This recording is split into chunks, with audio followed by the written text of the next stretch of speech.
Okay. You got it? Or the feel of your eyebrows or something. Try to imagine what that means.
Okay, first like to say hi, because I didn't see most of you for about a year, I guess. So I missed you. And then I wanted to thank all the people who work so hard to do this thing. You know, this is like a good computer program is supposed to be transparent, and you don't see all the work that people did. And these classes are like that. People worked very hard. Everything, every detail about this place, the seats, the stupa, the whole place, the parking lot, everything, somebody worked on it. And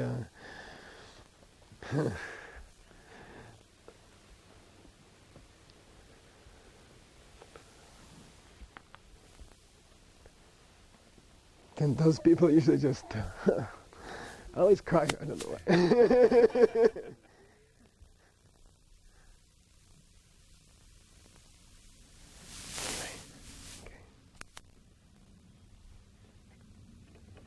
Anyway, thank you for all that work. Okay. We'll do some philosophy, okay?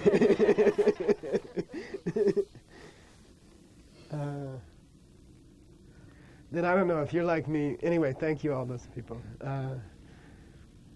If you're like me, you grew up, maybe the only Sanskrit word you ever heard was karma, I think. And dharma came to me about 15. Karma came at about 12 or something. And all I remember about it, it's hard to remember what I used to think about karma, but I remember people would say, it was in the Vietnam times, and some guy would get hit by a policeman over the head or something, and we'd all say, oh, it's his karma, don't worry about it, you know. And it was spoken in the context of, oh, it's his karma, don't worry about it, you know. And that's what karma meant. Karma, in my early time in my life, it meant something bad that happened to you. And it was the result, actually now I understand, it's not karma, it's the result of karma, right? It was the hitting on the head is not karma, it's the result of the karma, mostly. And you have to stop crying.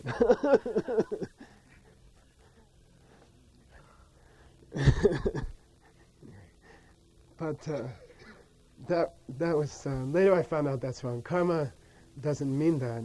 Karma means the actions you do that cause you to get hit on the head later, right?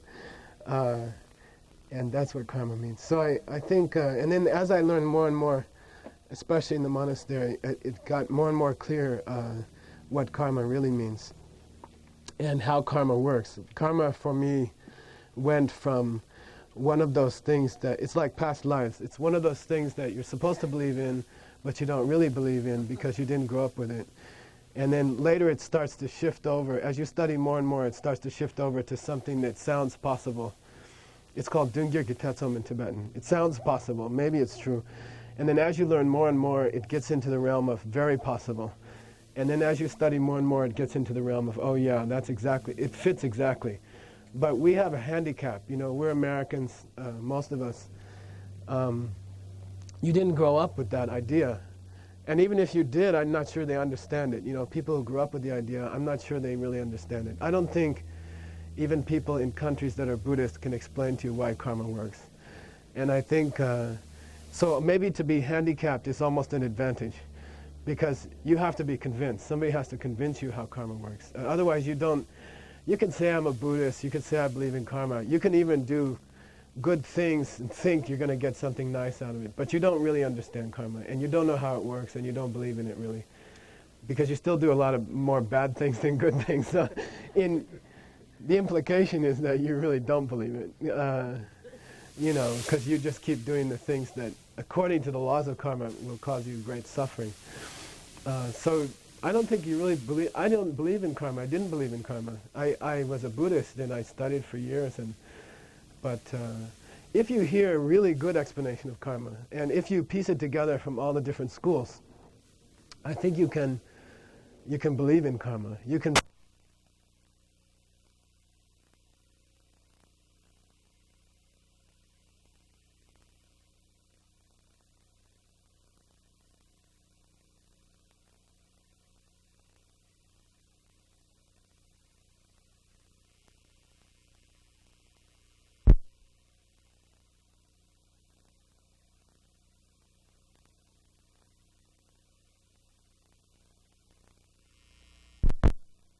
believe karma. Karma makes sense.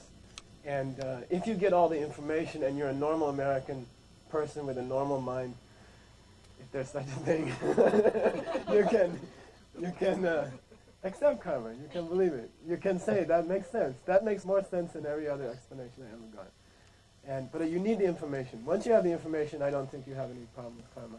You just need the information like that. So we'll go through that.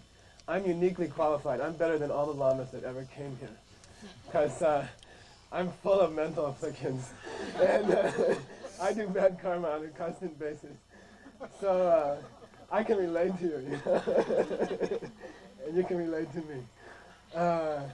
Seriously, you know. So I mean, you can, like great lamas have come here and lived here, but I'm still there, you know. I'm still in the jaws of karma. So, you know, I think I have an appreciation for it that maybe other people don't have who are beyond it, right? So, so we'll go through that. Can I borrow your book, Benny? Yeah. I'd like you to look at the syllabus first, just so you know what you're going to get. It says course syllabus. Okay. And as I understand it, the demons have stopped the first reading from getting into your book, and hopefully we'll overcome them later today. There will be a lot of demons, by the way. This is like a serious presentation on an idea that could save your life, you know. And demons don't like that. And they don't like big groups of people in a new country spreading accurate Dharma information, you know. It's very repulsive to them. So expect some problems, okay? Like you will have, bad things will happen, you know. So last year, somebody broke their foot the first day, and somebody else got in a car accident, and hopefully nothing so...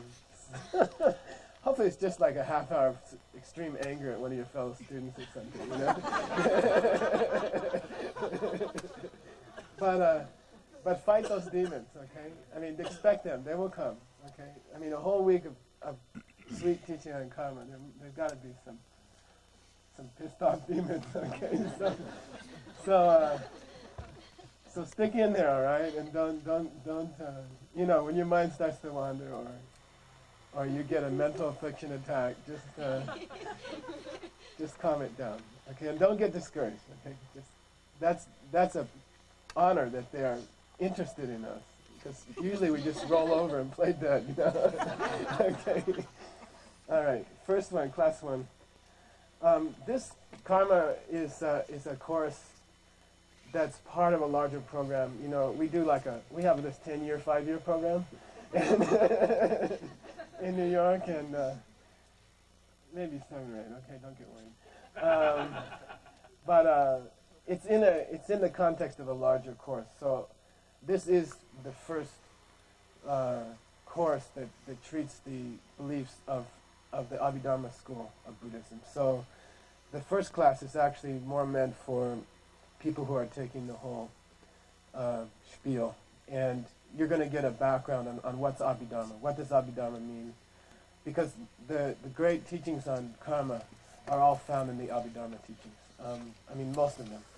So we're going to start from the viewpoint of the Abhidharma schools, and that you need some background in what's Abhidharma. You hear a lot about Abhidharma. There's been a lot of weird, stupid books written on Abhidharma, and it's good to get a little bit of accurate, you know, background on what is Abhidharma.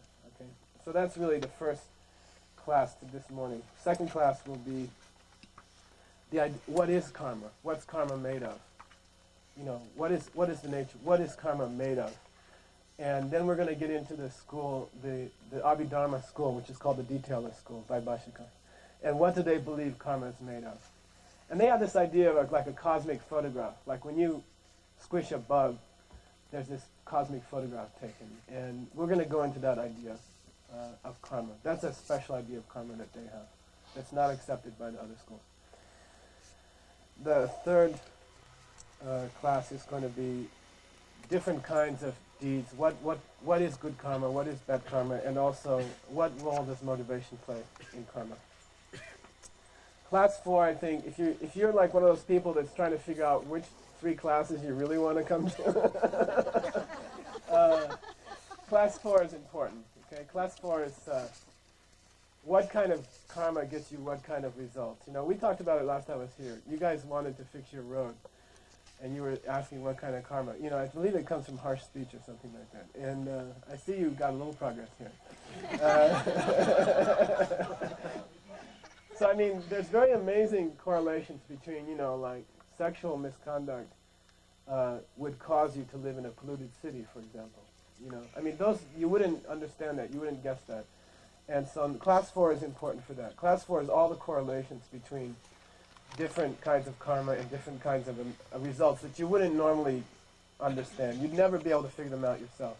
It's in a category of reality which is more difficult to understand than emptiness. These correlations are listed as third-level reality. Emptiness only made it to second level. Seriously. So, very important. You could never figure this out on your own. Okay? You could never figure out the reason they have this.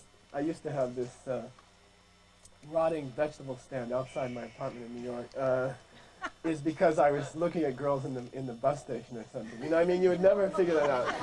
So these are correlations that you have to get it from Jetson Kappa. That's going to be from Jetson Kappa.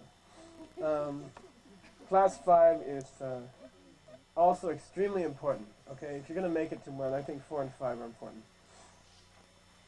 5 is, how is karma stored? Where does karma stay? How does it behave? You know, how could karma stay in your mind? I looked at the girl in 1993, you know, I moved into that apartment in 1995. Where did the karma stay? And if someone can give you a convincing explanation of that, you can almost buy karma. How does karma ripen? How does karma affect my world? You know, where does karma stay? I used to think it was like this cosmic boomerang, you know, like I look at the girl in the bus station in 1993 and I throw a boomerang. And then it goes like somewhere out near Pluto or Saturn, you know, and then suddenly I have this stinky rotting vegetable stand, you know, and it hits me, you know, and it's been on this long trip around this orbit somewhere, right? I mean, I don't know what you think in the back of your mind. Where does karma stay? And how does it come back to you? You know, where does it stay in between the time you do something and you get the result? Okay? For that you have to go to the mind-only school. And that presentation is very profound, and it's accepted by all the higher schools, by all the middle way schools. Okay. Number 6 is very important to understand. There's this relationship between emptiness and karma, and a lot of people I've heard this. You know the story, Joanna Macy's book.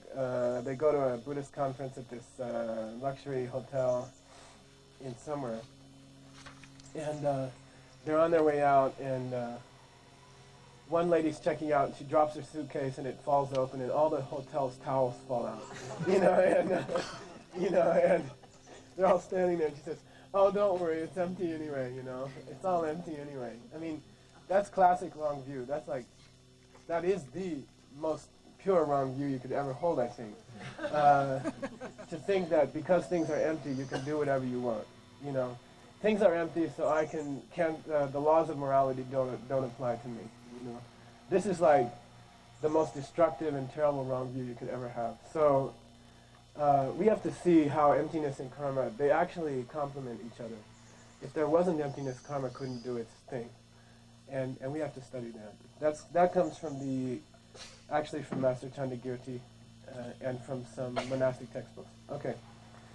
Number 7 is more Abhidharma about what are black deeds, what are white deeds, what are the major non-virtues, what are the major bad karmas you can collect, things like that.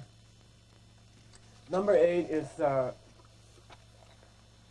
idea of every human being has a certain store of karma in them. You know, you have like a pocket or a purse full of karma. And how can you affect that? You know, how does it stay there? What is it like? We all have some kind of good karma core in us, and certain things can destroy that core. And so it's very important to study the idea there's a core inside you of pure karma, of good karma. And with certain kinds of activities, you can destroy that core or damage that core. So I think it's very important to study the idea of the core and how it's damaged. Also the distinction between the karma that got you here and the karma that fills in the colors. Okay, they call it the master painter who sketches out the tanka, and then the assistant painters who come and fill in the colors. So there's two kinds of karma, one that got you here, and one that determines the details of your life. One that got you into this life, and then a different kind of karma that fills in the details. So we're going to study that. Number 9. Number 9 is a class that if you don't want to come to one, that's probably the one. It's all nasty and negative. We're going to go over the 5 most major bad deeds you can do. There's 5 that are really, really terrible. And on top of that, we're going to go into detail on the concept of a schism, meaning splitting up Dharma people, which is a very, very severe kind of karma. It's so bad that you should actually study it separately, and you should understand it because especially as the Dharma reaches a new country, and we're all involved. A lot of us are involved in administering or managing Dharma centers. Then it becomes very. We're close to that one. We're very close to that. You know, if we do certain things and we cause certain problems, or if we can't get along in a Dharma center, then we're very close to that, and that's extremely powerful bad karma. So we have to. I think if you go over it, you'd be less likely to do it. You know. Number 10 is a whole bunch of factors that determine how powerful karma is. For example, if you do karma towards a high lama, how does it differ from doing karma towards a bug? You know, how does that work? If you do karma under an extreme emotion of anger or compassion, how does that affect the power of the karma? How can you get karma to ripen earlier, or how can you even maybe cancel karma? Okay, that'll be class 10. So we'll start with the first one, which is, thank you. I'm going to do a little bit of a spiel about the Abhidharma schools, which is where this teaching comes from. The main teaching on karma is found there. I always tell this story of, I was in India, I don't know, 1974 or something, 5. And the older students know, they heard the story 20 times. Sorry, okay, it gets like that. But I was just starting Tibetan and at the library in Dharamsala, and the director was Gyatso Tsering. And he still is, actually, and done a lot of fine work for us. And Kyabje Lingrim Rinpoche, the senior teacher of the Dalai Lama, was still alive. And so me and this English guy were going down to Delhi to do our visas or something. And we had been studying Master Shantideva's Bodhisattva, Guided Bodhisattva's Way of Life. We were just starting, you know, and we were on our way down to Delhi. And we got to the Patankot train station, and all these Tibetans were running in and out of this room. They were very excited, you know, everybody's yelling, screaming. We said, what's going on, you know, and they said, Kyabje Rinpoche is here, you know, Ling Rinpoche is here. And he's taking our train, you know, and we were all excited. And we actually ran to the market and bought these lousy little Indian cakes, you know, and ran back to the train station. And we said, can we see him, you know, and they said, yeah, go ahead. And so we ran in, we burst into his room, and he was sitting on this big chair, and I remember his hand was going like that, and he didn't have his rosary with him, you know. and then he looks at us, you know, and Gyatso Tsering was there, and he was standing behind him like that, or his assistant, I think it was, and they were all helping him, and we prostrated and we put our cakes there, and he goes, what are you doing, you know, and we said, we're studying Dharma, you know. He said, where? And we said, he was very fierce. He was like Yamantaka, right? And we said at the Tibetan library, you know, and the guy behind was like this, you know, and then he said, what book are you studying, you know?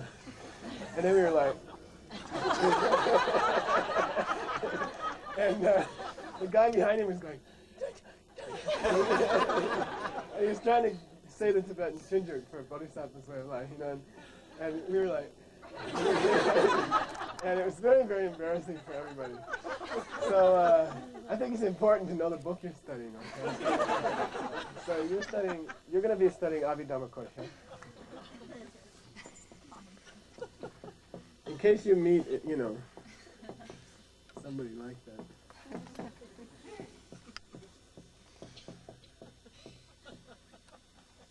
It'll happen to you, trust me.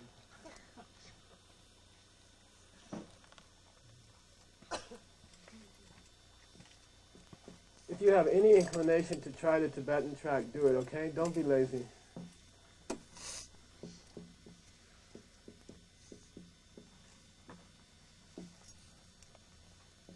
Even if it's just in the English letters, okay?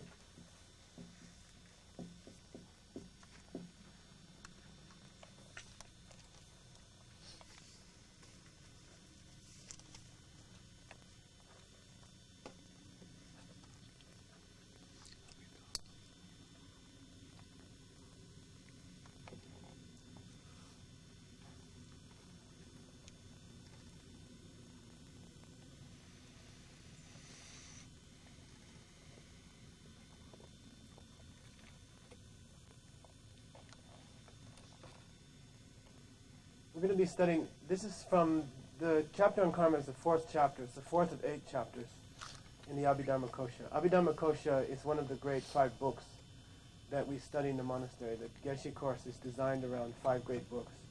It takes like 18 to 20 something years, and you go through 5 books. We spend, normally you spend, in my monastery, you spend 2 years on Abhidharma Kosha. We had, in New Jersey, we had 10 years of training on Abhidharma Kosha. We did it for 10 years. And it's a very beautiful book, written around 350.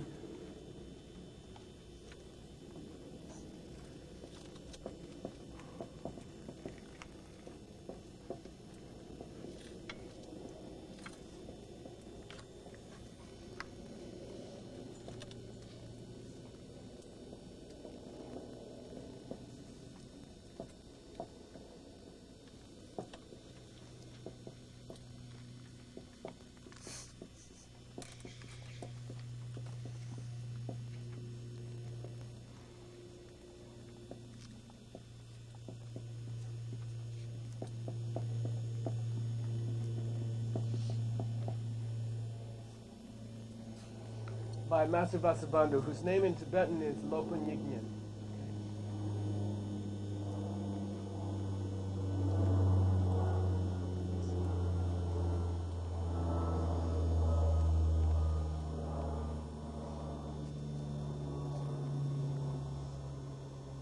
His half-brother was Sangha, okay, who, between them they wrote like more than half of the monastic curriculum that we still use. I'm going to ask you to repeat the Tibetan sounds because it's a good seed in your mind. And, we have a lot of students in New York, and there's a lot of them who swore they would never learn Tibetan. But after getting used to making all that noises, they're actually learning. And a lot of them, like I think maybe, 50 people are learning Tibetan pretty well. So try. And you never know, okay? Say Lopan. Yignan. Lopan. Yignan. Okay. Lopan means master or acharya, okay, in Sanskrit, like a great master. And Yignan means Vasubandhu.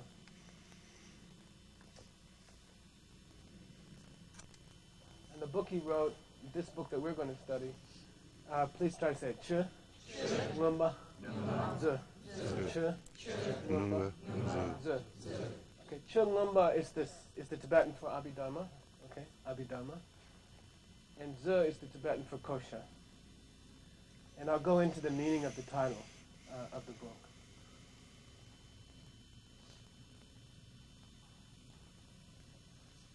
Z is Kosha, and Kosha means a treasury, okay. I like to call it treasure house. Z.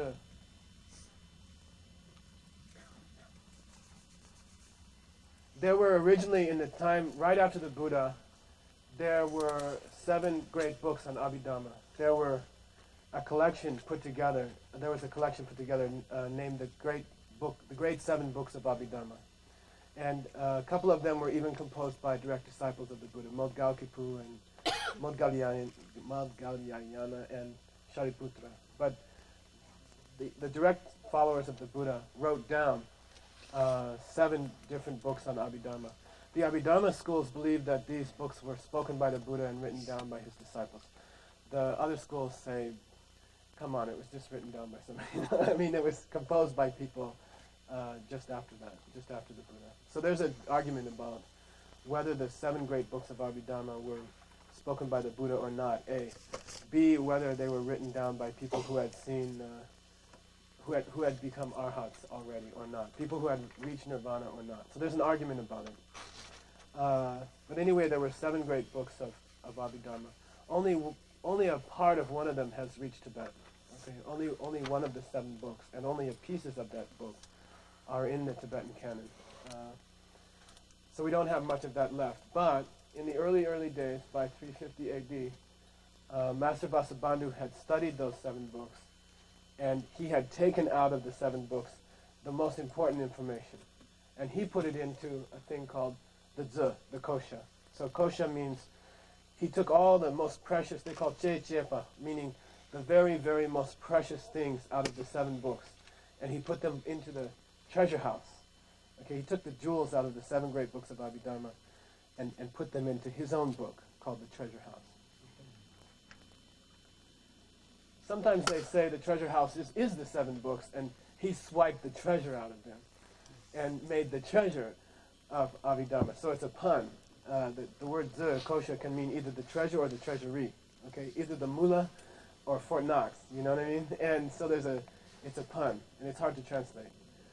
But anyway, it's a treasure because it has all the most precious stuff from the 7 books, and it's a treasure because it's the precious stuff taken from the treasure house by Vasubandhu and put together into this book. Okay, it's about 150 pages long. It's written in verses. It was meant to be memorized. In the monastery, oftentimes you'll memorize the whole thing. That's why it's a treasure. Ngumba is very difficult to translate. Che means Dharma, and Ngumba means Abhi. Okay? And you hear Abhidharma, I mean, they throw the word around. If you've tried to study Buddhism for a while, you hear Abhidharma. There's a book called Glimpses of Abhidharma and stuff like that. And I haven't read it much, but I have this impression from the little bit I've looked at, and I have not looked at much, but that there's not much Abhidharma in the books that are called Abhidharma. You know, Abhidharma is a very specific thing, and I thought it'd be good for you just to get a little bit of knowledge about what Abhidharma means. Okay. Dharma, the word Dharma means anything that has its own nature. Rangingo Zimbena Che, the definition of Dharma is anything that holds its own nature, that has its own nature. And in Sanskrit that's a pun, because the word hold is dhar. And Dharma came from that word. The word Dharma came from that word. So it's a joke. And Rangingo Zin means dhar, and that means dar. Came into Sanskrit as Dharma. And that's the meaning of Che, Dharma. Dharma means anything that exists. Later it came to mean the teachings. But the original meaning of it is any existing thing. Okay? What's the highest existing thing?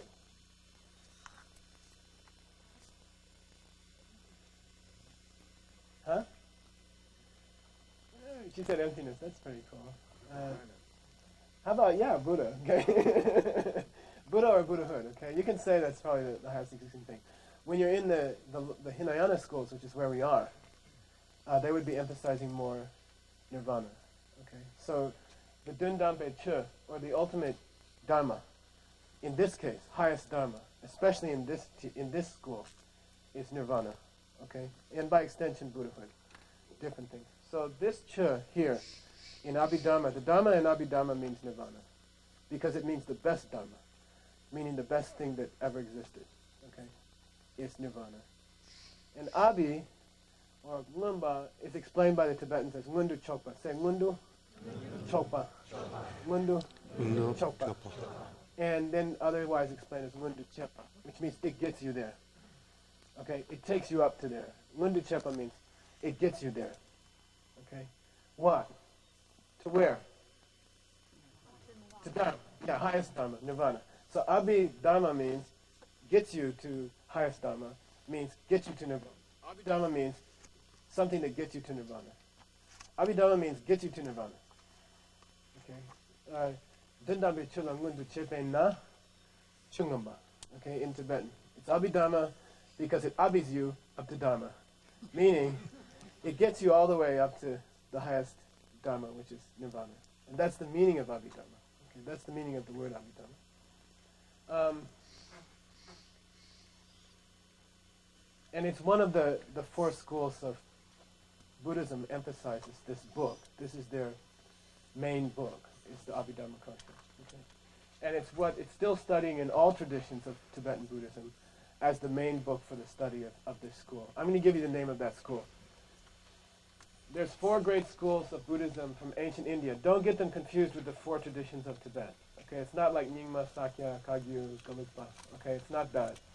These are 4 ancient schools of Buddhism that have existed for a long time. How long we should talk about. Okay, if you read some Western Buddhist history books, they'll say, oh, these are 4 schools that developed over the history of Buddhism. You know, first the Buddha taught, and then Shariputra and Moggalkippu, they came and they wrote down this stuff and they called it Abhidharma, and it was, according to some people, very pure, according to some people, very crude. And then later on, it came along the Sutra school, the Sautrantika. They got it even more sophisticated, and long after that came the mind-only school, and they worked on it and changed it and messed around with it and got it more sophisticated. And then up comes along the Madhyamika school and Nagarjuna, and then everything is like getting very weird, and then along came the Tantric people and really made it weird, you know? I mean, this is the Western idea of Buddhist history. The Buddhist idea of Buddhist history is quite different, okay? The Buddha taught 4 different systems of Buddhism. Some of the details in those 4 schools are different. In fact, some of the details have to be wrong, okay? Some of the details of the Abhidharma school are false. They're not correct, according to the highest school, according to the viewpoint of the Buddha himself.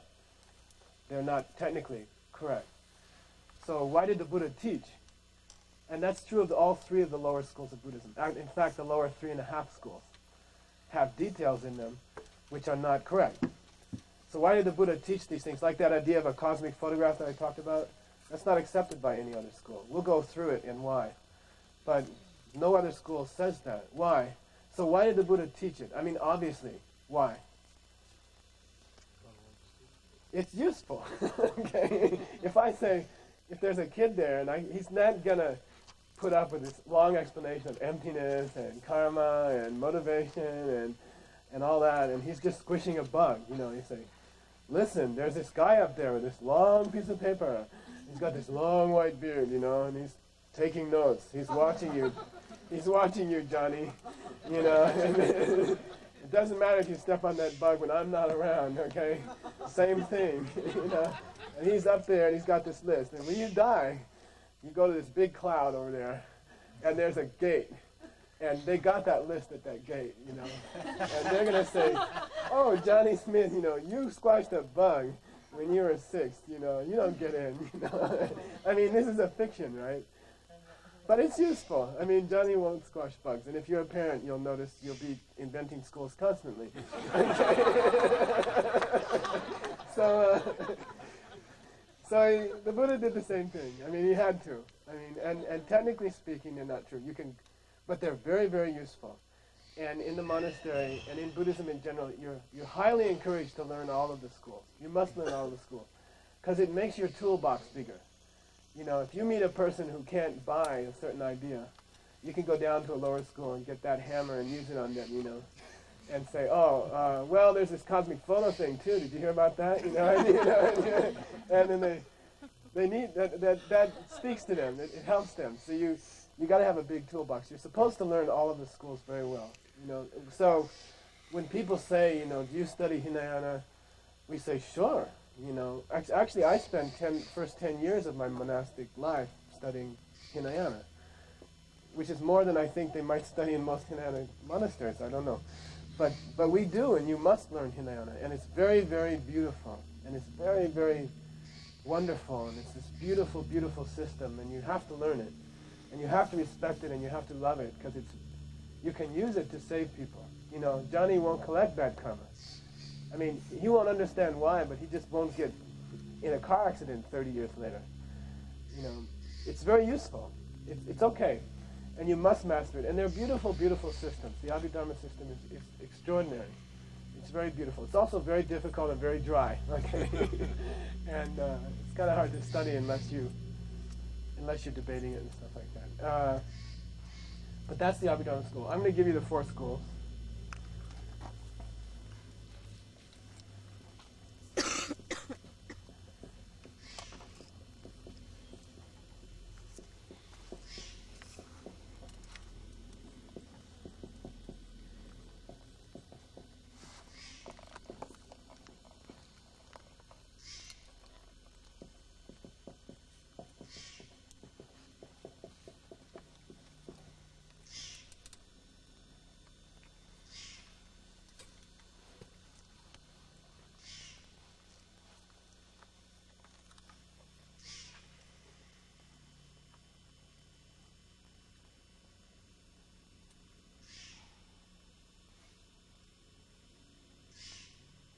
Say Chirat. Mawa. Chirat. Mawa. If you're learning Tibetan, this is high tone because it has a head letter, okay? Silent subjoint letter. Mawa. Say Mawa. Mawa. Okay. In Sanskrit, it's called Vaibhashika. Okay, Vaibhashika. By the way, I'm not going to torture you with all this stuff. Okay, I just want you to have the background that I didn't have when I met Ling Rinpoche. Okay, and then we'll get into the karma. All right, but it's good to know where you're at. Cheda means detail. Detail. I call this school the detailists.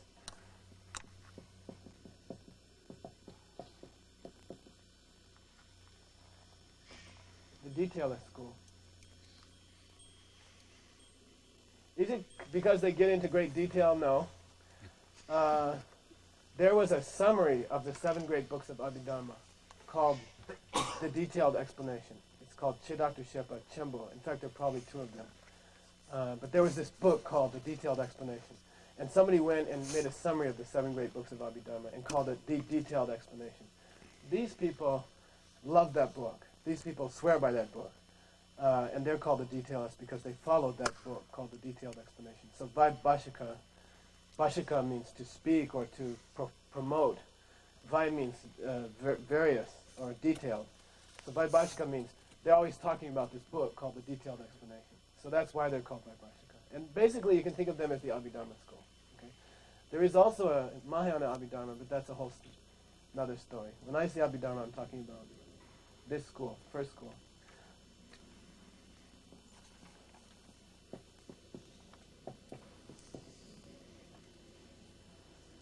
The second school you can call Sutrists, the Sutra school. I'm not going to go into the Sanskrit and the Tibetan. If you're interested, it's Sautrantika, which is not the same as Svatantrika, which has nothing to do with Tantra. So don't get confused, all right? Sutrists. Sutra, these people say, let's stick to Sutra. That's the real source of the Dharma. Sutra, by the way, means any book spoken by a Buddha. Any teaching given by a fully enlightened being is a sutra. And these people say to the Abhidharma school, we should stick to sutra. And Abhidharma school says, what do you mean we should stick to sutra? And this school says, well, you know, your 7 books were not spoken by the Buddha. And they say, yeah, they were. They were spoken by the Buddha and written down by Modgalyan and Shariputra. And they say, no. They just kind of, later they wrote them down and made them up. You know, they remembered some things, but they didn't write down what they remembered. They were actually writing on their own. So they are not real sutra. We only believe in sutra. You know, so they're called the Sutra school. So the name reflects a little bit of a hassle between these 2 schools. All right. Third school.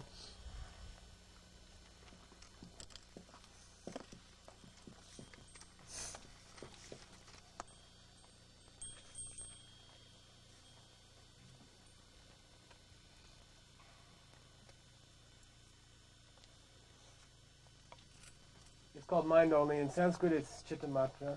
In Sanskrit, in Tibetan, it's Semtam. Okay, Semtam. Often called Yogacara, but that's another story. The mind only school has certain beliefs about the nature of reality. And actually, it's going to come in this course, so I'm not going to go into it in much detail. A lot of people think it means they don't believe in physical stuff. They think everything is just an imagination of your mind. That's not why they're called the mind-only school. That's incorrect. But we're actually going to get into it in this course, why they're called the mind-only school. Okay? So I'm not going to spend much time on it. And then the 4th school is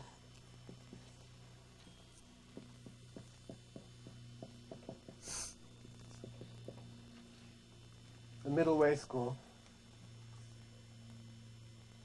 In Sanskrit, Madhyamika. In Tibetan, that beautiful actress called Uma.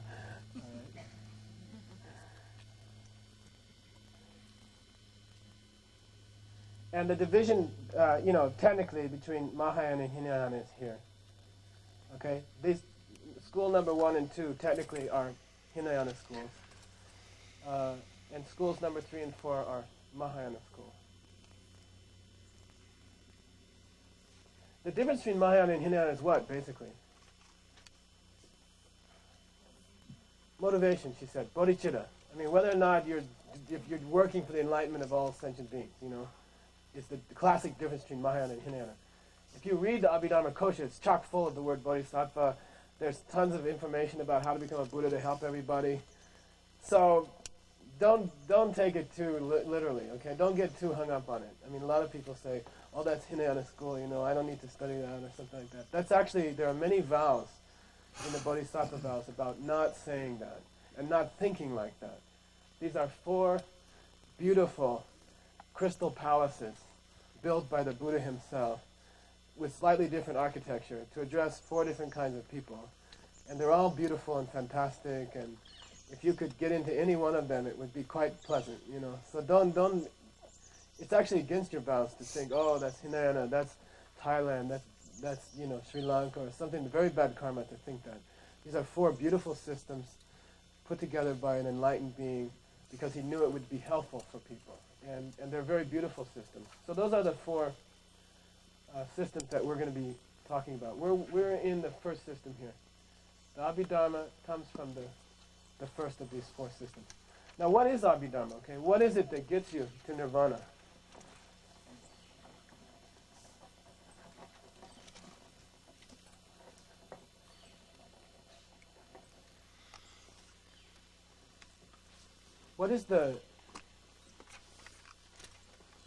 What's the thing that would get you to nirvana most directly? Huh? He said wisdom. That's pretty good. Let's call it sharab.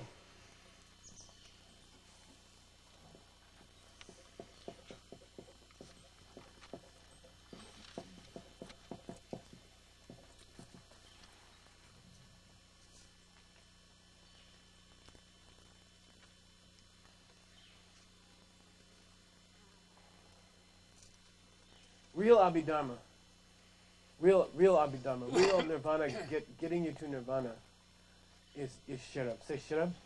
Sharab. Sharab. Sharab means wisdom, okay, general wisdom.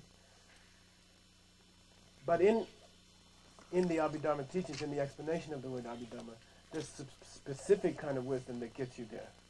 There's a very, very specific kind of wisdom that gets you to nirvana really quick. In fact, it's in the definition of nirvana, which I'm sure you all remember. Anyway, what is that wisdom? We did it all last summer, right? What was that? What's the big one? Seeing emptiness, directly. Okay, the direct perception of emptiness, called tonglam.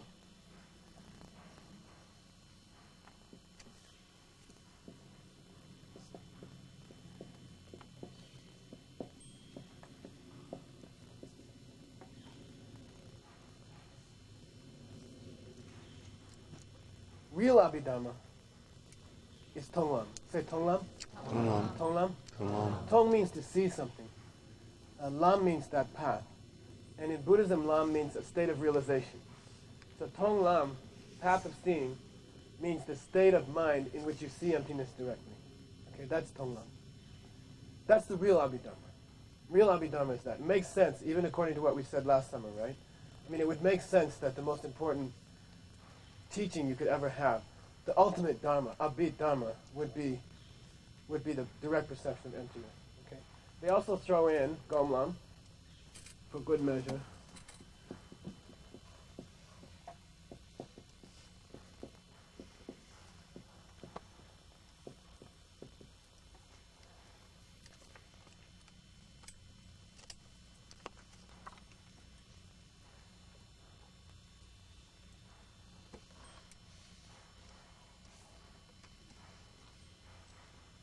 Say gomlam. Gomlam. Gomlam. Gomlam. Gomlam means a path of habituation. Path of getting used to something. Path of habituation. Okay. Tonglam takes how long? The first part of Tonglam takes like 20 minutes. It takes about a zillion years to get there. Seriously. Actually much longer. It takes infinite time to get there. It takes infinite lifetimes to get there, actually, seriously. But the whole experience of Tonglam, the essence, seeing emptiness directly, takes like 20 minutes. The aftermath of Tonglam, in which you see the 4 Arya truths, sometimes miscalled the noble truths, okay? That takes the rest of the day. Okay, that would take like Jetop Yeshi, what we call Jetop Yeshi, which is realizations you get after that. It might take the rest of the day. After that, you're up to the next stage, which is called Gomlam. Gomlam means typically how much time? 7 lifetimes, okay? I mean, typically 7 lifetimes. 7 times 70 is, say, 500 years, okay? This one's 20 minutes or so, stretched out during the day. And then this one is like, typically like 500 years or something, okay? 7 lifetimes of getting used to what you saw, okay? Of reviewing what you saw, of using what you saw to do what?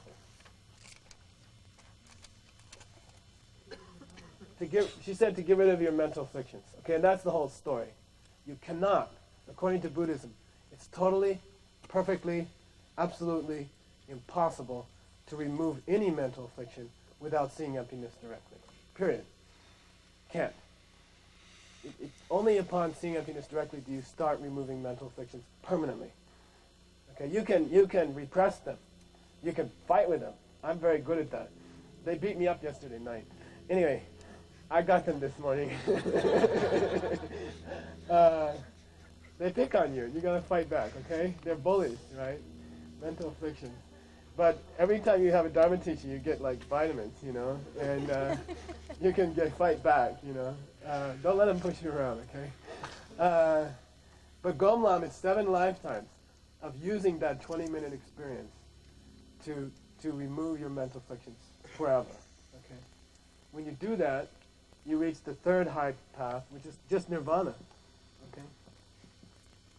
And you can also call it Miloblam.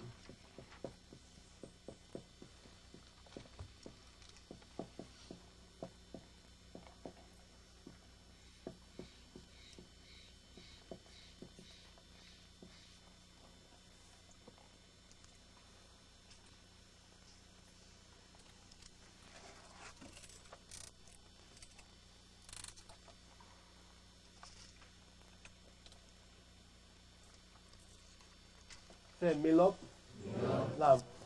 Milop Lam. Milop Lam. Okay, cool. Milop Lam. Milop means no more learning. You don't have to study anymore.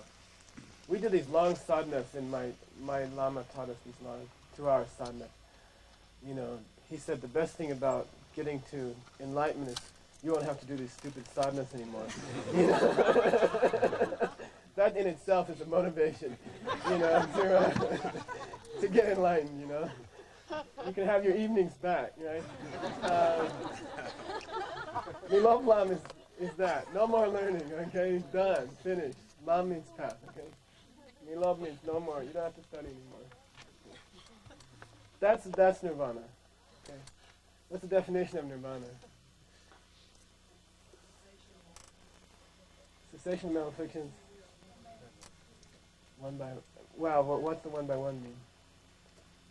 Because of 1 by 1, meaning because after you saw emptiness, you saw the details of the 4 noble, quote, Arya truths, 16 different details. You saw them 1 by 1.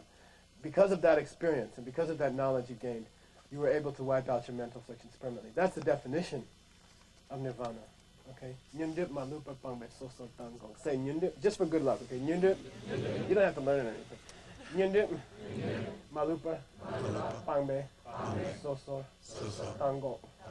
Okay, tango means, well, nyundip malupa pangbe means you got rid of all your mental afflictions permanently. No more anger, no more desire, no more jealousy, nothing, no more pride.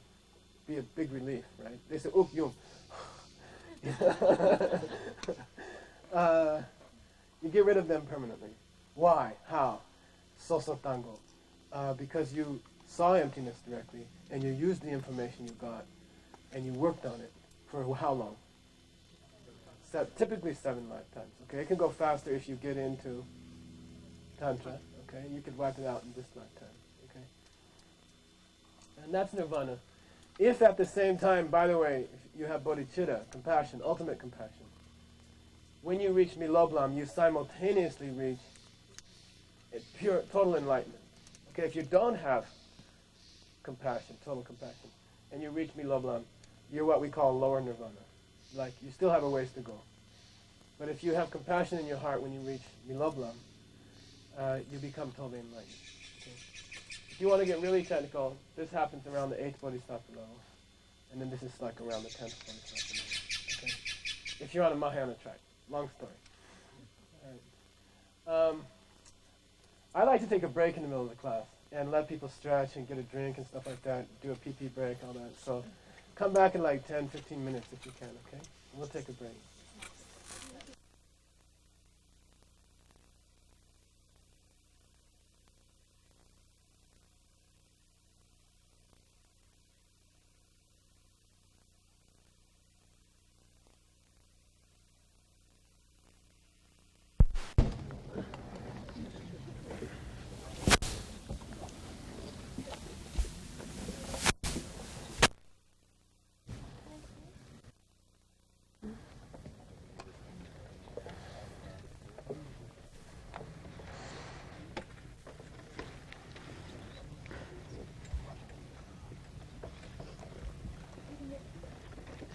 In the root text, the Abhidharma is described Jedang Che, which means there's a little bit more Abhidharma that I didn't put here yet. Okay, but if somebody comes up to you and says, "What's Abhidharma mean?" Like on your homework, you'll say, "Takes you to nirvana." You know, if they say, "But what is the Abhidharma?" The wisdom post emptiness. You know, the direct perception of emptiness. And then those other two paths, this path being working on using your knowledge of emptiness to remove your bad emotions. And then finally, this is, right? Miloblam is just nirvana. You're there, okay? So if somebody asks you, what is real Abhidharma? You're going to say, those three paths. Seeing emptiness, using it to finish off your mental afflictions, and then being there in nirvana. Okay, that's real Abhidharma. The wisdom of those three stages is real Abhidharma. There's what we call accessories to Abhidharma, Jedang Che in the root text, which means along with those three kinds of wisdom, you're also going to have the platform, the meditative platform. Okay, what does that mean? It means to see emptiness directly, for example, at this path, you must be able to reach a certain state of meditation. You must be able to reach a certain level of meditation. If you can't reach that level of meditation, you'll never see emptiness directly. So you have to be able to put your mind into a certain kind of very, very fixed meditation, very, very deep meditation. And it's a very, very specific, it's called Samten Dambo Nyado Micho Me. It's a very, very specific level of meditation, just to get your mind calm enough to see emptiness directly. So the meditation is not seeing emptiness, but you must be able to reach that state of meditation as a platform on which to see emptiness. Okay, your mind must be that still, to be reflected in that mind. So we count it when we say this is Abhidharma. Okay, so you can say that platform or that level of meditation that you have to be at is what we call accessories to Abhidharma. Okay, accessories to wisdom. And that's counted as Abhidharma. If somebody says, what's Abhidharma? You say, the wisdom of these three stages plus that state of meditation that you have to be in to see those things, which is not knowledge itself, but it's a state of mind that you have to be in to get that knowledge, or you can't stay in that knowledge. So you have to be able to get to that level of meditation. Along another accessory, and the last accessory, is the other parts of your mind at that moment. Like you have to have other skandhas or kumbhos going on. You have to be able to discriminate between this and that. You have to be able to feel things. You have to have other mental functions. Those are all thrown into Abhidharma. At the moment that you're seeing emptiness directly, your other mental states are also called Abhidharma, because they got to be there for you to be in Abhidharma. That's real Abhidharma, okay? Now there's a unreal Abhidharma. I mean, there's a secondary Abhidharma, okay? Not real Abhidharma, okay? There's another Abhidharma, which is like the books about Abhidharma, okay? We call them what? Abhidharma. But they're not real Abhidharma. They're not the knowledge of those levels, right? But you can call them nominal Abhidharma, or, They call it nominal accessories to Abhidhamma. Okay. Anyway, obviously you got to have the books around to reach Abhidhamma. So you can call these books Abhidhamma, but they're not real Abhidhamma. Abhidhamma is that state of mind. Abhidhamma is that knowledge. But you better have the books to reach that state, right? So those are also necessary for Abhidhamma. And then there's last Abhidhamma is Tu Sam Gom. Say Tu, Tu, Sam, Sam, Gom. Gom. Tu, Sam, Gom. Gom. Tu Sam Gom describes the process of Buddhist knowledge. How do you get Buddhist knowledge? How would you get to see emptiness directly? How would you go about doing it? Okay, there's 3 steps. You have to go through Tu, then you got to go to Sam, and then you got to go to Gom. Got to go to Gom. Okay, so you got to go through Tu, Sam, and then Gom. What is Tu, Sam, Gom? Okay, Tu in Tibetan means learning, which means classroom hours. I would estimate it at 3,000 to 4,000 hours in this lifetime. Okay? Sorry. You've got to hear this stuff over and over again from a qualified person. Over and over and over. Even if you heard it before, you should go again.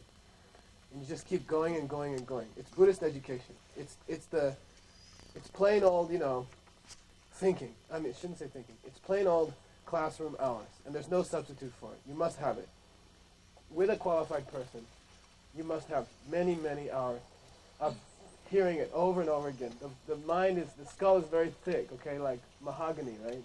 Like this thick, and it takes many, many times of hearing it. On an intellectual basis, there's probably not much I've said today that you can't understand and process perfectly well. But to internalize it, you have to hear it over and over again. You have to just keep hearing it over and over again. This is Tu. This is Tu. You've got to go through that process. Tapes are not as good, but it's better than nothing. And videos depends on if the guy looks good or not. Okay, but I mean, if you have to, tapes, books, okay. Human being is 10, 20 times better. But if you don't have a choice, then anything. But you have to get those hours, and that's Tu. Sam means contemplation. In your own room, sitting in your own room, thinking about it. Why is that true? What did he talk about? It could be on your couch. Lama Yeshe had this beautiful description of meditating on bodhicitta on your couch with a coffee after you come home to the rush hour. He says, you forget it. You're not going to be able to sit there with your legs crossed. He says, lay down on the couch, have a coffee. Think about bodhicitta. That's some. That is some. And I think, I don't know, I think better on my, like that. Go to a nice quiet place and just think about it. That's some. In Tibetan, Pao Sama Sam. Okay. Got it? Okay, Pao Sama Sam. I'll write them down, yeah. Okay. This is an abbreviated, it's really Chungi Shiram, Sam Chungi Shiram.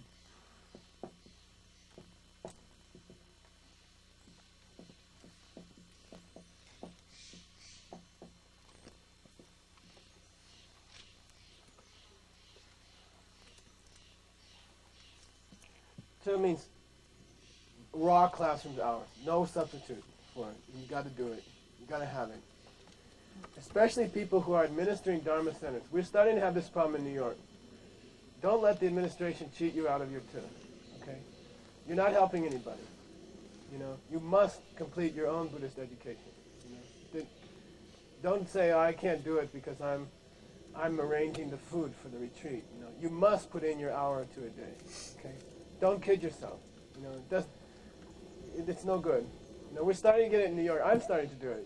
I couldn't study these things I'm supposed to study because I was too busy preparing for something, and it's no good. I'm telling you based on my own life. Okay, you have to. Each person here, especially if you're helping to organize Dharma centers and stuff like that, you've got to finish your Buddhist education, and you've got to work harder than other people. You're going to be tired a lot of the time. Period. It takes more hours. You got to do both. Okay. By the way, they support each other. The good karma of helping so many people makes your study go much faster and much more smoothly and much more powerful.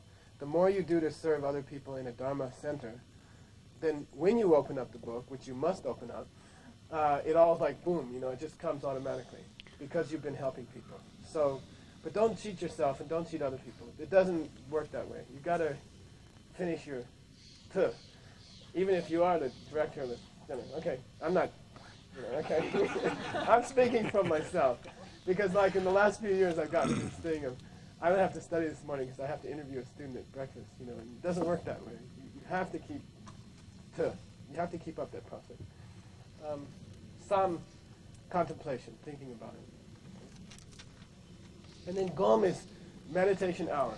Must have the meditation hours in. Must be meditating an hour to 2 hours a day. Must be.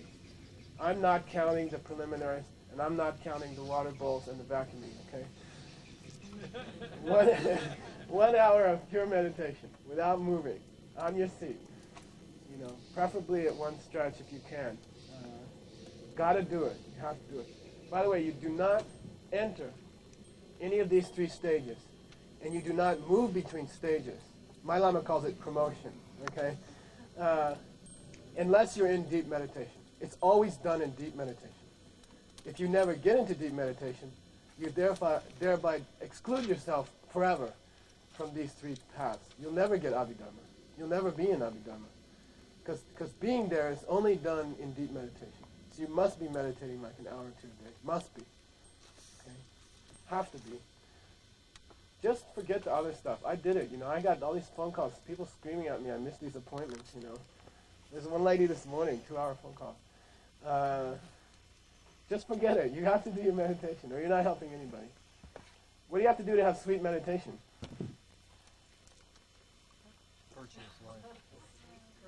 Perfect morality. Okay? Interestingly, your conscience has to be absolutely clean. Which brings me to an advertisement. Somebody came up to me in the break and said, I was at your Bodhisattva vow course last year, and you said all you really wanted from people was that they write down every day one vow, one vow. I checked one vow, or a couple vows, 6, okay. I checked, during the day I stopped every 2-3 hours and I checked to see if I'd broken it or not. And they said, so this is the sweetest offering, okay? Flowers and this book, okay? And this is chock full of horrible things. I have my own, it's like a whole shelf. And they really are. I try to hide them, I gave up, there's too many. But that's cool. How many people are doing that? Yeah, still doing that? Raise it higher. I have to check. Good, that's not bad. Thank you.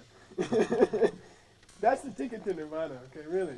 If you want to know, that's really it. We can talk about philosophy all day long, but this and your meditation, I did a bad thing. Now I make them put their meditation hours in here. So it covers you, It's very, very cool. This is how you get enlightened, really. It's the little things. It's the little thing, yeah.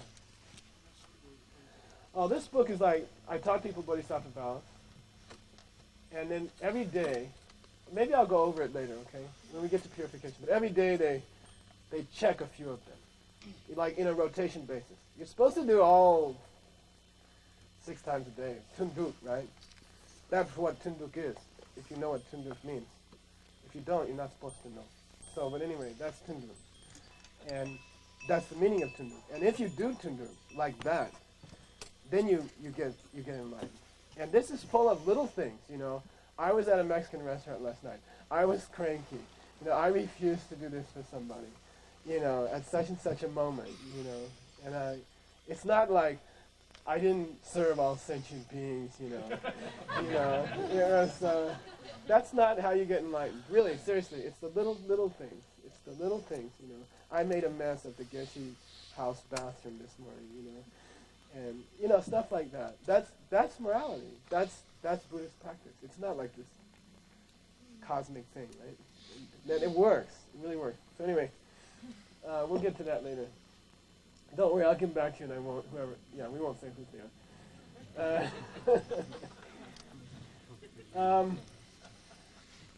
So now you know what Abhidharma is, you know what the accessories, the real accessories are, and then you know what the other accessories are. These three are called nominal accessories to Abhidharma. They're not real Abhidharma, because they're not that wisdom, those three knowledges. And they're also not the supporting things for real Abhidharma, which is that state of meditation and the rest of your mind. But these are also necessary, these three stages. The understanding you get from studying, the understanding you get from thinking about it, the understanding you get from general meditation, like analytical meditation about what you've learned, is all supporting Abhidharma. So we call it almost Abhidharma. You can say almost Abhidharma, okay? And it's listed in the Abhidharma Kosha as almost Abhidharma. I think there's one more almost Abhidharma. Oh, and the books about Abhidharma. Specifically the early books, the early Shastras, the early Sanskrit books about Abhidharma. Those are all together, all that stuff is Abhidharma. So now you know the answer. If someone asks you what's Abhidharma, you can bore them for like an hour. Okay. I do that a lot. I think it's important to know the structure of the Abhidharma Kosha. We're going to study the 4th chapter, which is laying right in the middle of the Abhidharma Kosha. It's the largest chapter in the Abhidharma Kosha. But I want to give you just the outline of the. There's 8 chapters. Okay, they're called Nege.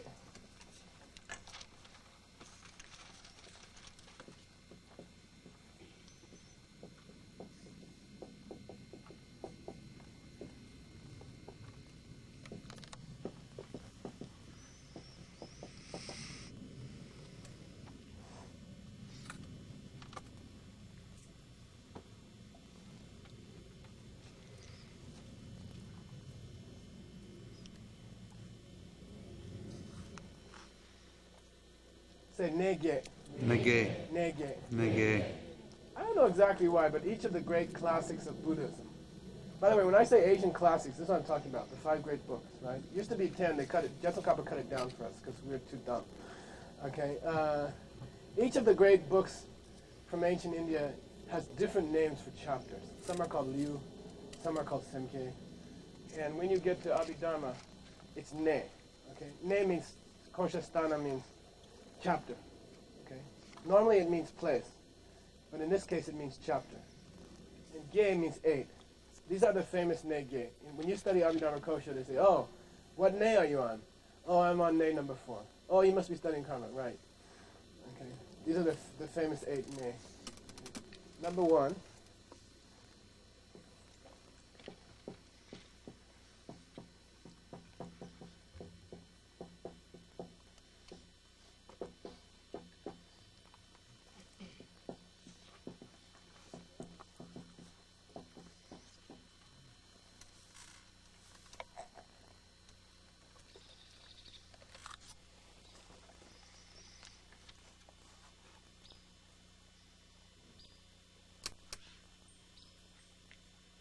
Say come, Temba. Tempa.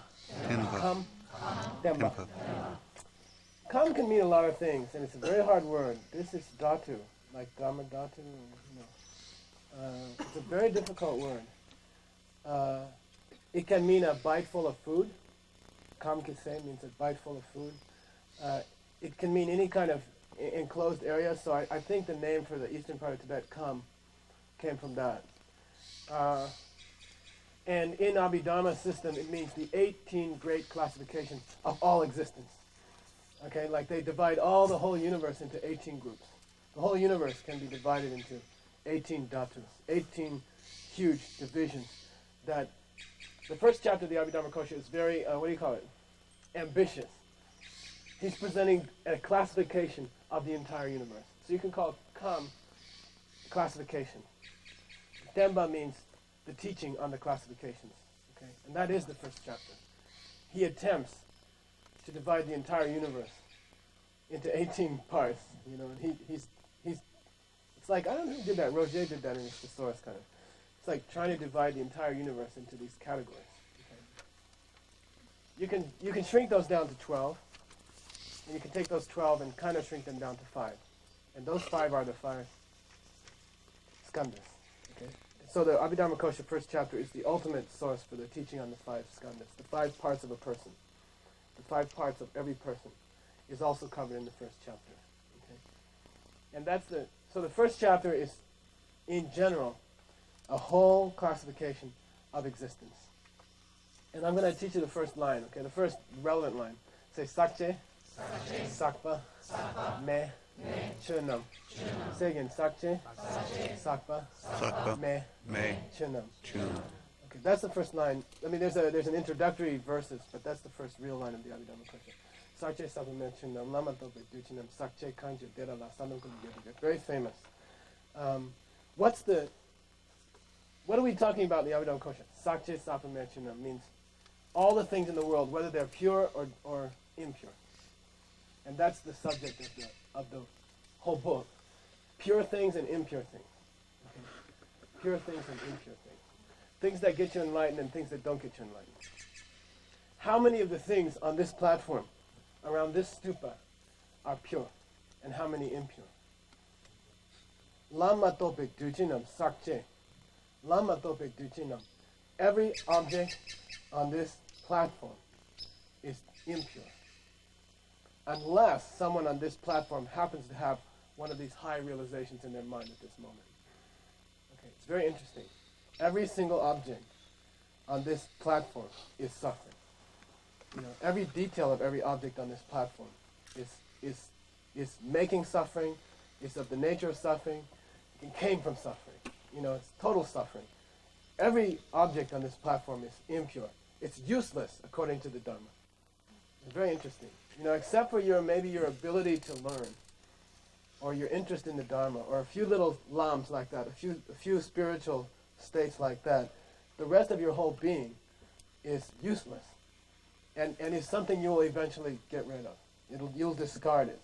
Most of your thoughts, your whole body, the place where you live, the whole nature of where you are and what you are will be discarded. It's not worth anything. It's suffering. It's going to make you unhappy. It can't make you happy. 99% of your whole being and of this whole place here is sakche. And it's kind of depressing. So you got to get some sakme. Sakme means except for those spiritual realizations. I mean, the good ideas in your heart about Dharma are not like that. Those are different. But that's his first division of the universe, is that, hey, look, there's dirty things and there's great things. And the dirty things are like 99.9999999. And then the great things and the useful things and things you don't have to get rid of are only those few good Dharma thoughts that you have from time to time. The rest is worthless. Totally worthless. You will get rid of it. Eventually you'll just get rid of it. Okay? That's the opening lines of the Abhidharma Kosha. And that is the subject matter of the first chapter. Okay, second chapter.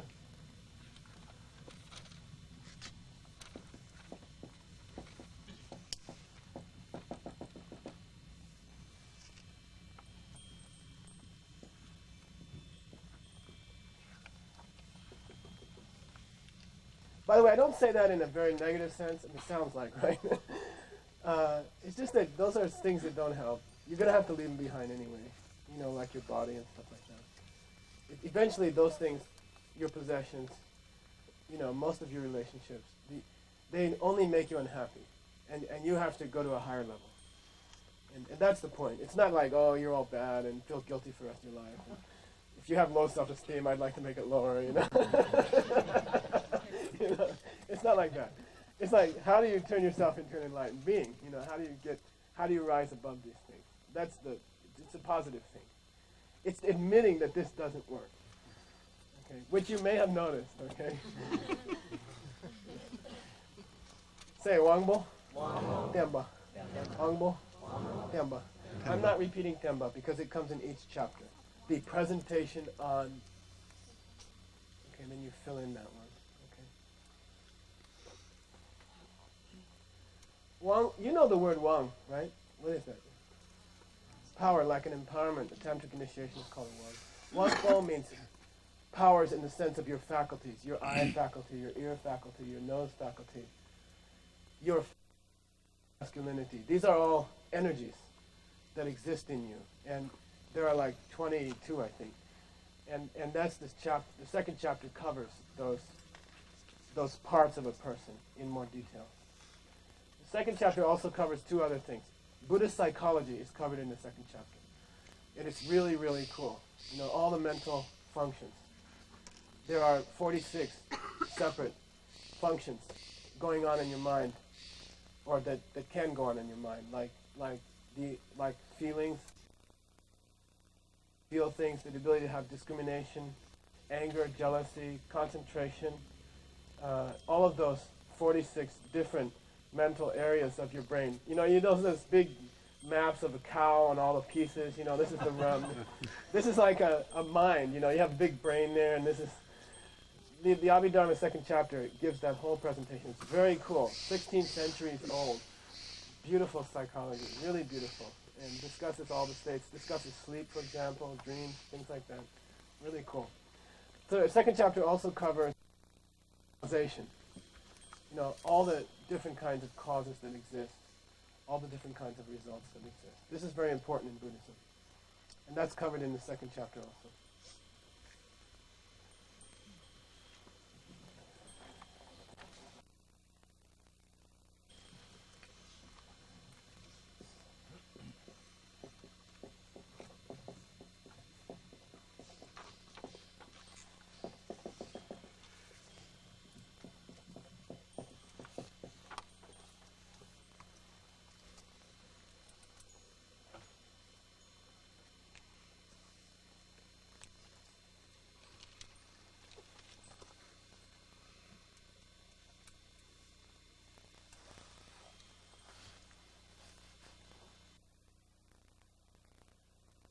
Say Jikten, Demba.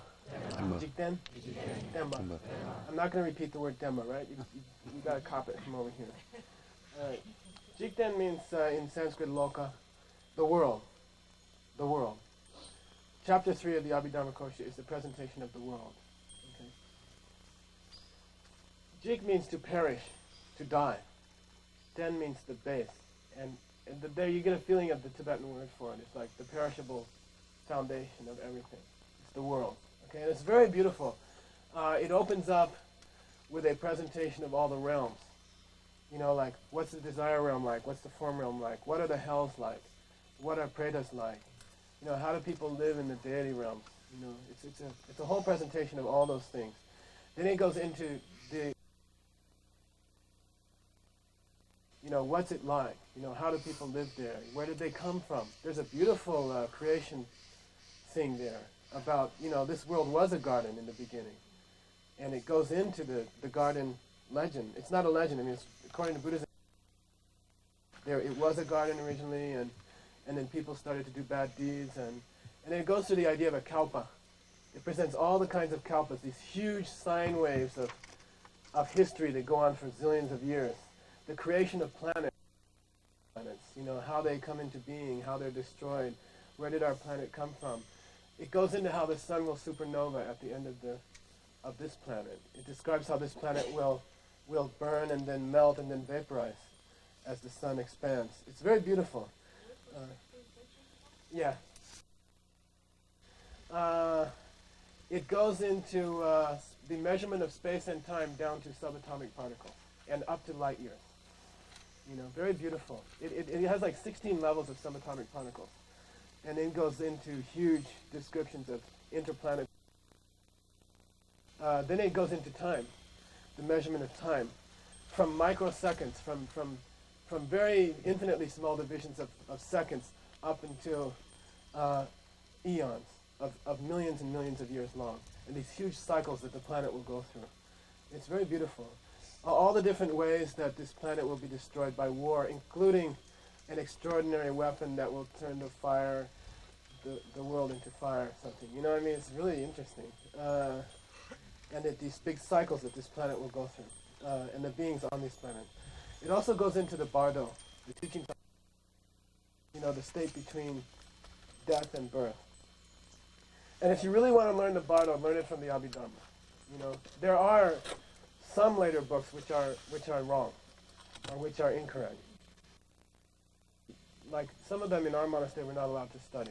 And they've been translated and people are using those, and And according to the oral tradition, some of these have mistakes in them. And they might be harmful for you to study. If you want to get the straight poop, go to Vasubandhu. It's very clear, it's very nice, it's all there. And you can study it there, okay? And that's the presentation of the world. At the very end, by the way, I also covered world emperors, like how is the world governed, where organization, societal organization come from, stuff like that. It's very interesting. At the end, they start to discuss where did this world come from? Who made it? And then they get into the ideas of all the schools that were prevalent in India 16 centuries ago that believed in this guy that didn't have anything to do, one day. And he lives forever and he never changes and he's all powerful and he like one day he decides to make the world and all the people in it, and fills up the world with these people and makes this planet and gets everything together. And then the fourth chapter says, come on, if this guy, who made the guy, well, the guy made everything. Is he a thing? Yeah, he's a thing. Who made him? Well, he's always been there. Yeah, but didn't he make everything? Yeah, he made everything. So he made himself. Well, I guess you have to say that. But where was he like 5 minutes before he made himself? He was getting ready to make himself. And it's like, and Vasubandhu says, "Come on, you know where the world comes from." Fourth chapter.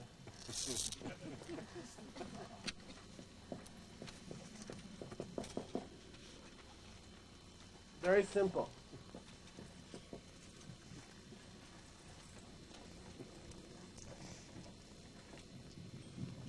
In Sanskrit, very simple.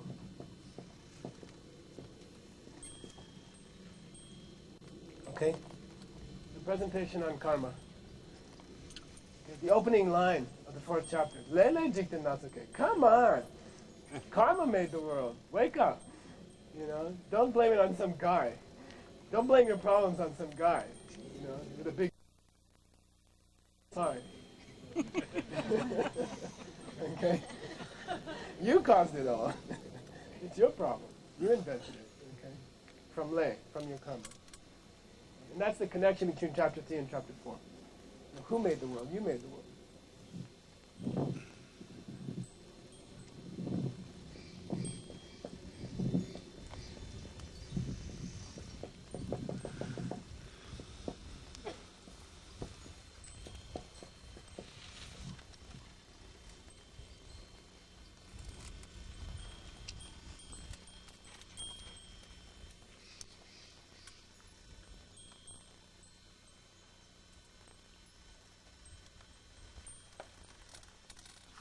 Say trage, temba. Trage, temba. Trage very generally is a synonym for nyomong. What's nyomong? Mental affliction. Okay, mental affliction.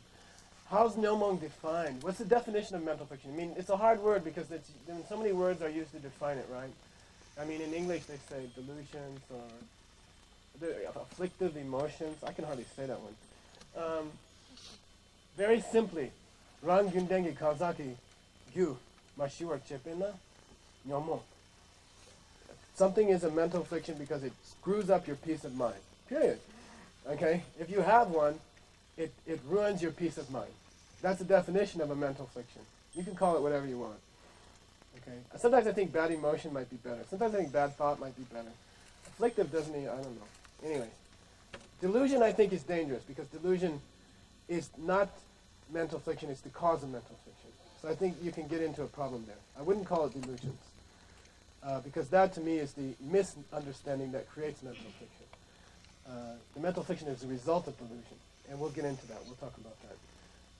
So something like mental afflictions or bad thoughts if you want. Okay? But the definition of a nyomong is something that ruins the peace of mind of the person who is entertaining one at that moment. That's the definition of a mental affliction. Okay? If your peace of mind is ruined, you have a mental affliction. Okay? It's like a barometer, right? If you're not happy, you're having a mental affliction. Okay? Pretty easy. Klesha in Sanskrit. Klesh comes from klish. Klish means to bother somebody, to pick at somebody. And they do. Mine are more like big bullies, but when I'm having a soft one, it's like, Okay. So that's Chage Kama. Why did they bring up Chage after Le? Why did they talk about mental afflictions just after karma? They cause karma. Where's the world come from? Karma. Where's karma come from? Mental affliction. So you see this flow of the chapters. Okay? He's saying mental affliction is what creates karma. You get mad, then you say something. Like I did last night. Okay. All right.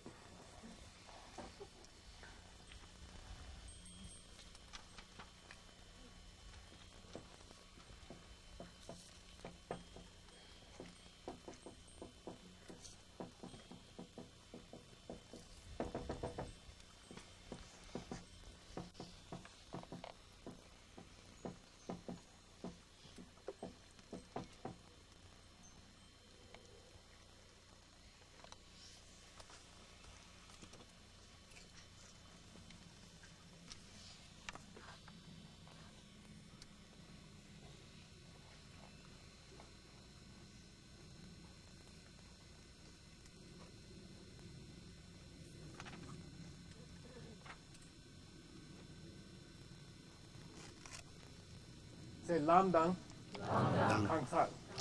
Lam dang, kang sat. Lam means path, like lam rim. Okay. Dang means and. Kang sat means the person. The person. Yeah. Dang means and.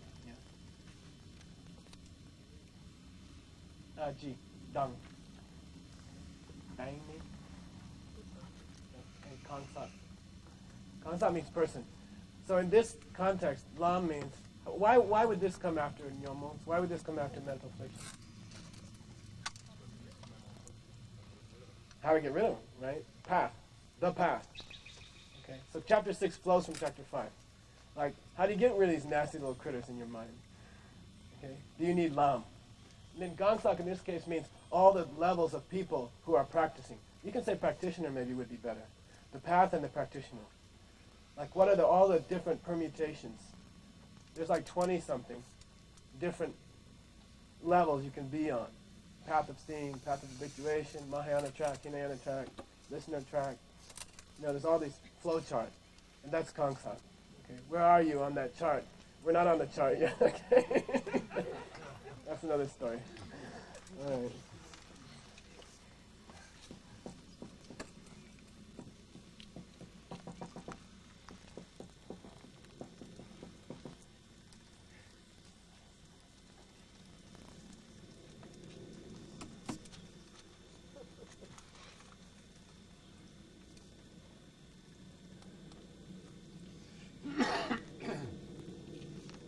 Say Yeshe? Yeshe? Wisdom, right? The chapter on wisdom, in which details of the lam are given. You see, because lam in philosophy means mental state. A path meaning a mental condition. A pathway, a mental pathway. And Yeshe gives more detail on that. So the chapter on Yeshe is giving you more detail on the different kinds of Buddhist knowledge that are needed, or the different kinds of realization that are needed. Last chapter.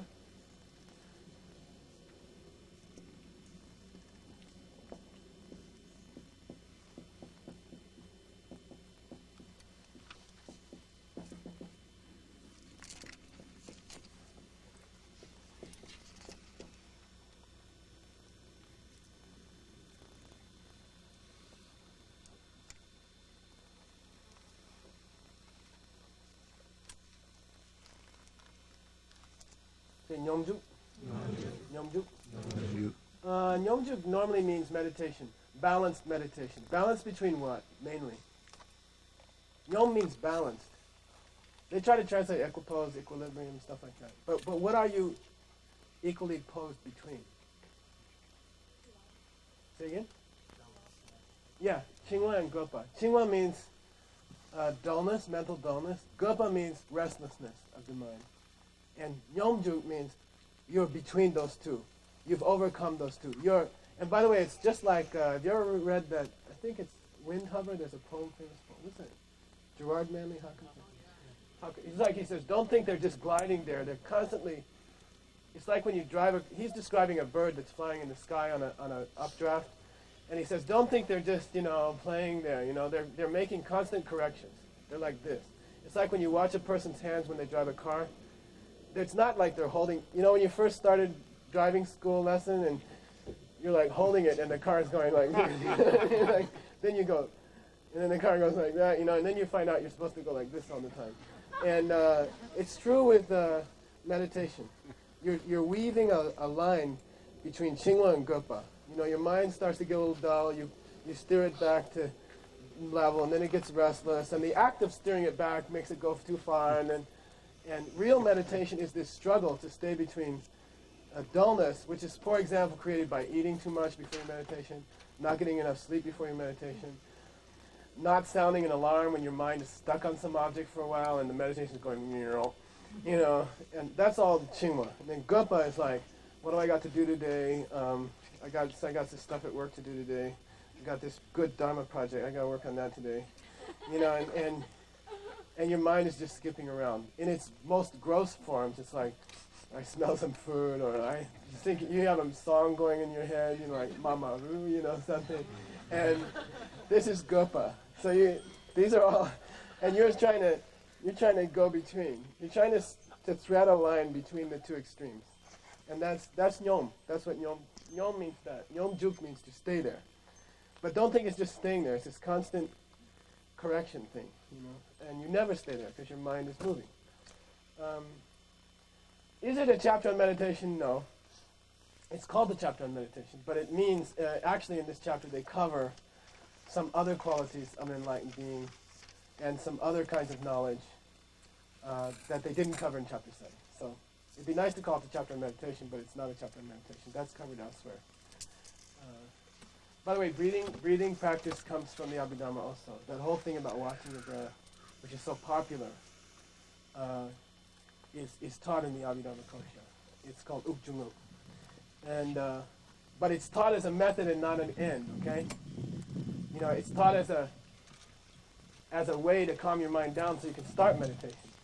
It's not taught as a thing you're supposed to sit there and do your whole life because it doesn't have any content. It's like the internet, right? It's just a tool. It's not a goal. You can watch your breath all your life and then die a normal death. It doesn't help. It's a tool to calm your mind down and then go on to a serious meditation or a content meditation. Okay. One last thing. How are we doing on time? What time is supposed to stop?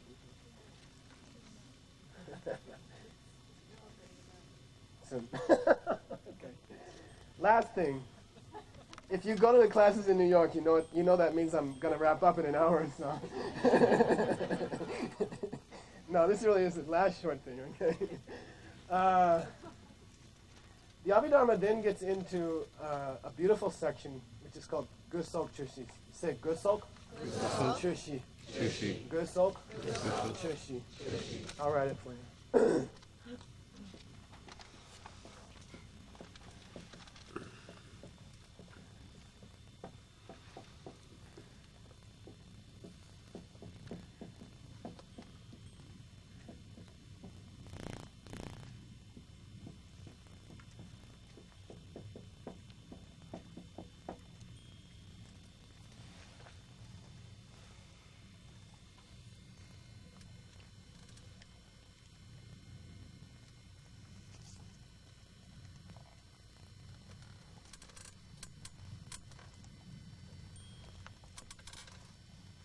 Say Gopa?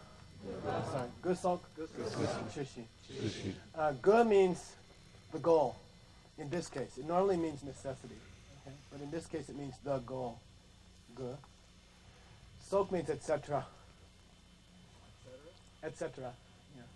I don't know how to say that. Anyway. The other stuff. So, Chu means Dharma. In this case it means a quality. a quality. Be careful the word dharma. I mean, it means a zillion different things. Okay, shi means 4, the number 4. Okay, shi. Usually means dharma, but in this case it means a quality. What quality? Quality of a good Buddhist book. Okay, in this case, in this context, dharma means a quality of a good Buddhist book. Okay, if a book has these 4 qualities of the goal, etc., you should study it. If it doesn't have it, dump it. Okay, Time Magazine doesn't have Guso Chushi. And neither does the New York Times, Sunday New York Times, which is the great stealer of Dharma in the East Coast. I don't know what it is on the West Coast. In Tibet, they say, you know chura kambo? Say chura? Kambo.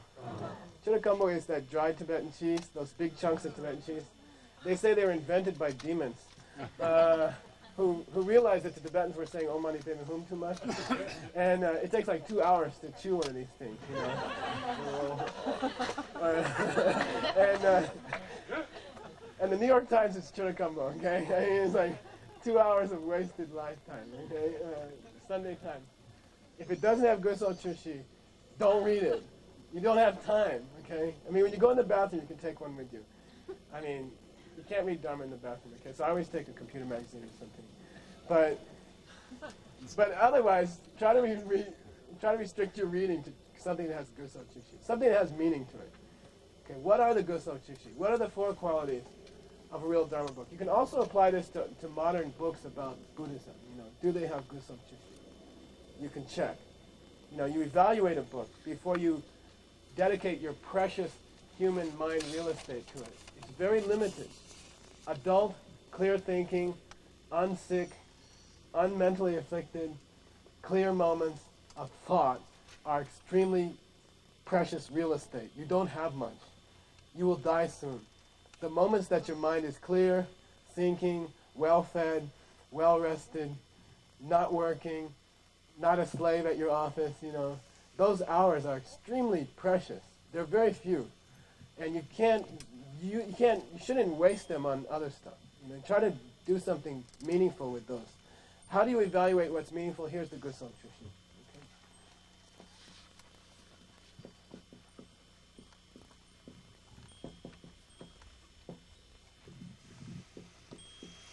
This comes in the Abhidharma at this point because Master Vasubandhu is saying, my book has Guso Chushi, therefore you should study it.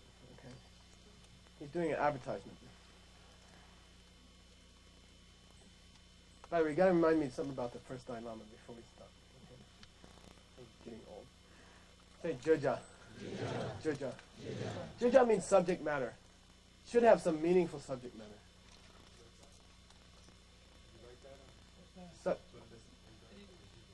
Just subject matter. Something it's talking about that's important. Okay. What's the subject matter of Abhidharma? It's Sakte Sagme. It's teaching you what is pure and what is impure. That's the subject matter of the Abhidharma Kosha. What is something meaningful on this platform and what is something useless on this platform? And the meaningful things are extremely few. Okay? It's like the last good Dharma thought you had was the only meaningful thing that happened on this platform for you at that, you know what I mean, for the last 5 minutes or so. You see, then everything else is junk.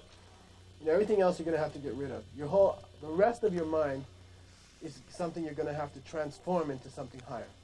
And your body is just something you're going to have to leave for the worms. And this wood and this cement and everything else is, aside from the meaning of this stupa, the other pieces of stuff here are sakche. They're just samsara. They're suffering. Okay? So that's the subject matter. He's trying to teach you what's meaningful and what's not meaningful. That's what is pure and what is impure. Is it a meaningful thing to spend your life working on the happiness of your body? You know, is it a meaningful thing to own objects? You know, is it a meaningful thing to think certain thoughts, certain ideas? You know, is that sakche or is that sakme? Is that pure or impure? Should we junk it or should we do it? You know, this is the whole Abhidharma Kosha. The goal of Vasubandhu Master Vasubandhu is to help you divide between what's meaningful and what's junk. Okay. That's the juja. So he does have a juja.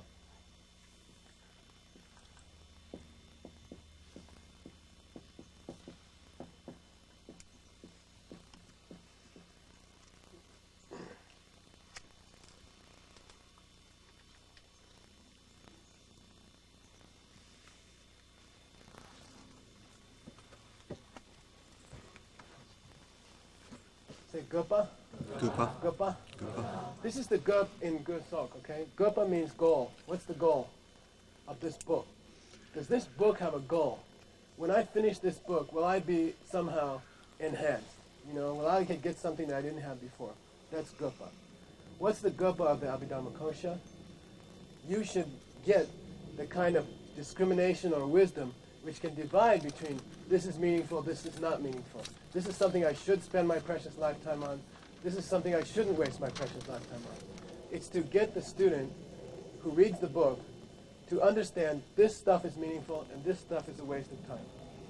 This will get me out of suffering and this is pure suffering.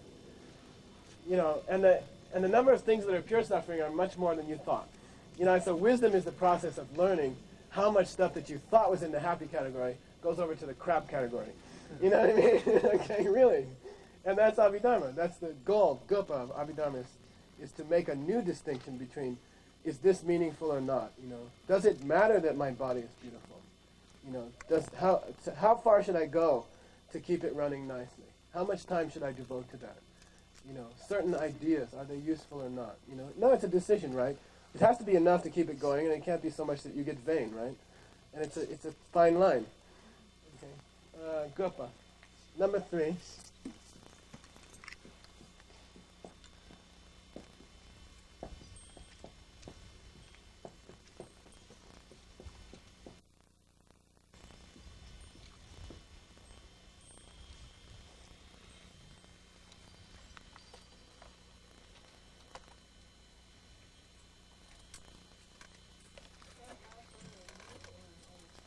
Good question.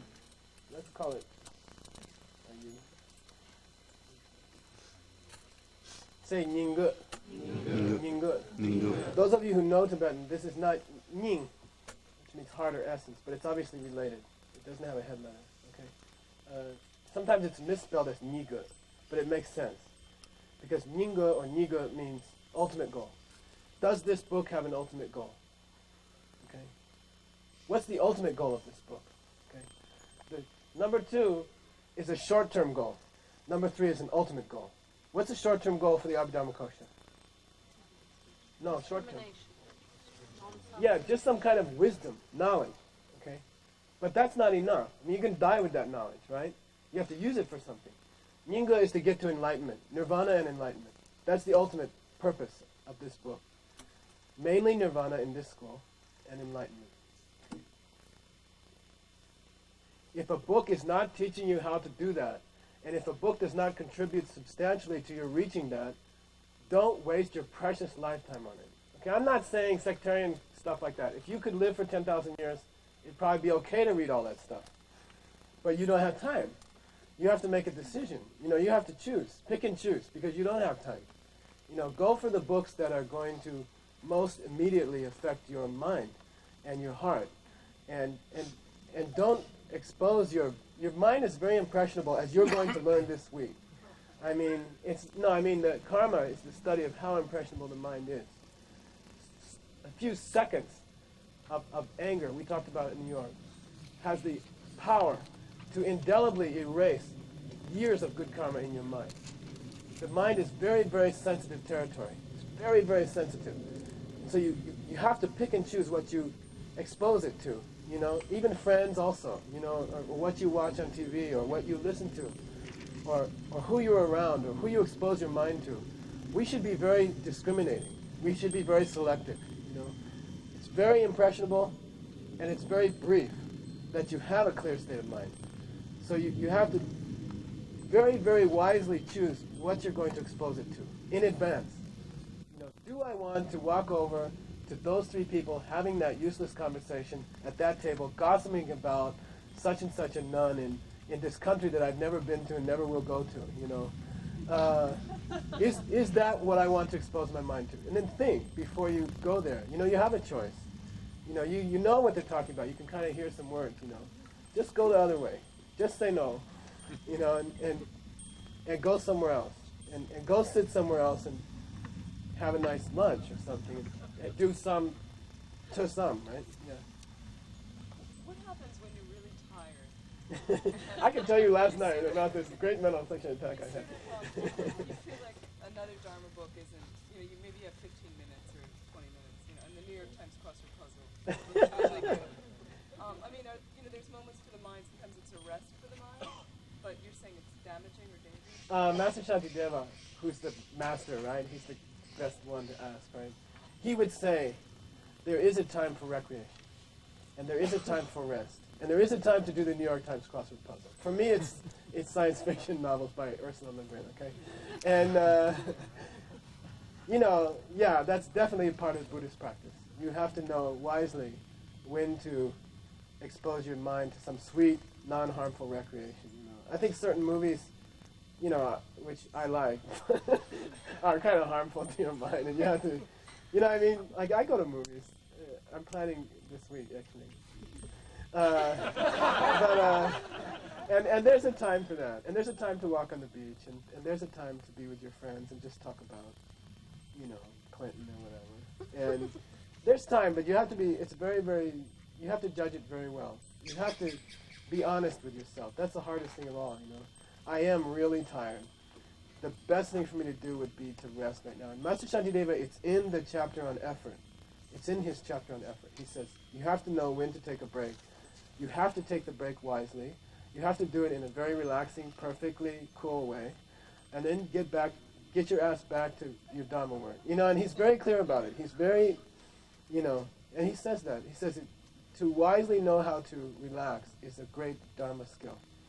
And those of us who can't do it can appreciate that. Okay, so Nyinga is right. That's right. Okay, yeah. Say again? Yeah, right.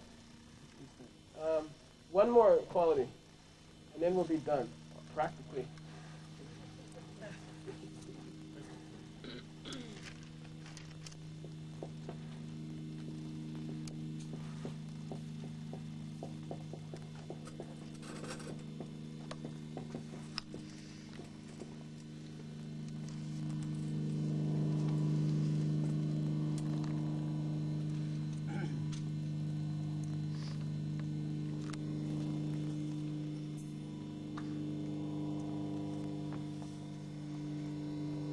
Goa?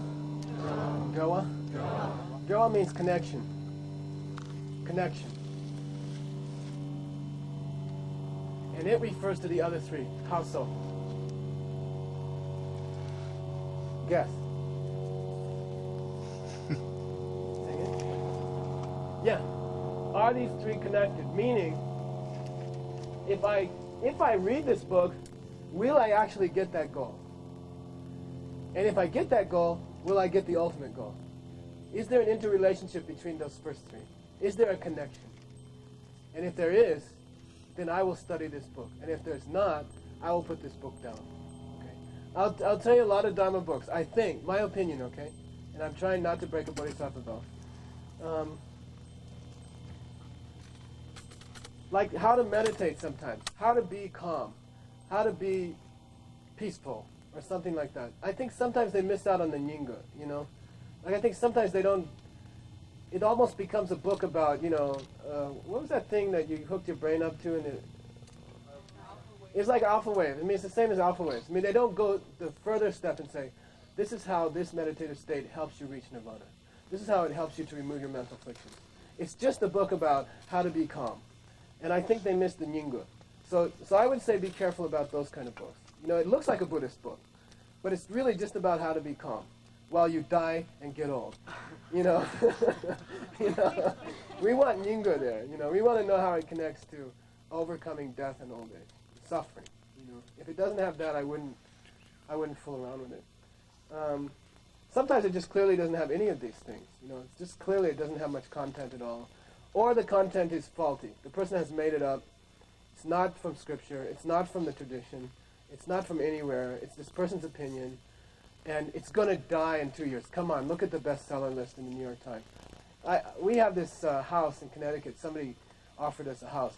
It's full of books from 1965 that were very important in 1965, And they're all just obscure now. Like, no one knows any of these books anymore. And all these important theories that were in these books are totally lost. Nobody knows anything. Nobody ever heard of these things anymore. What I mean is these popular books that get in 2 years, no one ever heard of them. You know, avoid it. You know, stick to these things. Have been around 16th century. They'll probably be around for a while.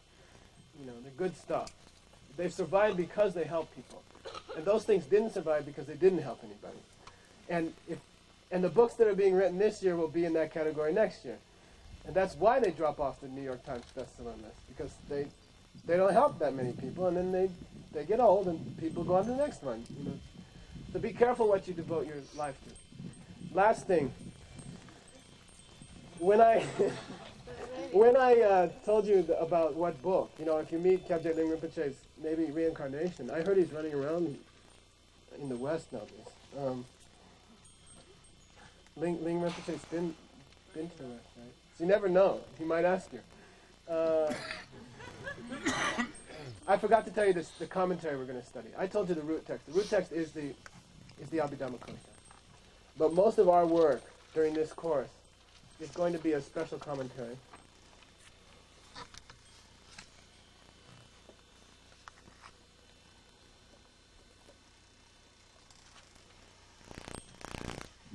Say Tarlam, Selje. Tarlam, Selje. Tar here stands for Tarpa. What's that? Farpa. Yeah, freedom. Okay, like freedom. Meaning nirvana and Buddhahood, okay? Usually it's a synonym for nirvana, moksha, right? Tarpa. Lam means you path, you know that. So Tarlam means the path to freedom. Okay, the path to freedom is Tarlam. Selje means the illuminator. Sel means to illumine, and J means to do it. So Selje means it's a word that's used for the sun. It's a word that's used for a lamp. I had a Selje last night, like Jim and Janice loaned me a flashlight. That's a Selje. Okay, so Tarlam Selje is like a dark night at Vajrapani. You get there at 2 in the morning, and you got this Selje, and you're like, you know, how do I get to the Geshe house? I went halfway up the mountain and then I came down, you know. And that's, you need a Selje. That's a good example of a Selje. So Tarlam Selje, you know, a flashlight for the path to freedom, okay? Light, a lamp, if you want. Okay? A lamp for the path to freedom. It was written by the first Dalai Lama. Okay? And his name in Tibetan